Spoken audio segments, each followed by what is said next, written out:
What if your AI isn't really thinking, just sounding like it? A new study tests whether large language models can actually correct their own mistakes, using a simple but brutal test. Create original cognitive reflection test, CRT, questions. These are trick questions where the obvious answer is wrong, and only reflection reveals the truth. The catch? The model must invent new items, no copying from existing tests. And after generating them, it must critique its own work and try again. Results? Shocking. On average, models produce just one valid item in their first try, often zero. After reflection, gains were modest. But the real problem? They repeated the same errors 85% of the time.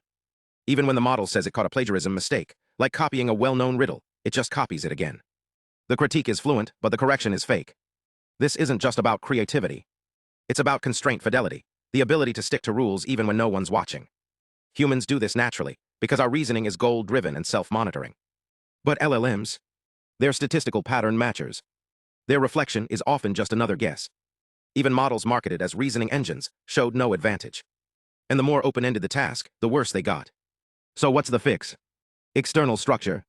Until models can internally bind reasoning to constraints, like a real meta-reasoner, we need guardrails, constraint verifiers, retrieval filters, or human review. Because right now, reflection in LLMs is more illusion than insight. And that's a problem for any system meant to be trustworthy. The code is open. The warning is real. And the future of AI depends on fixing this before it's too late.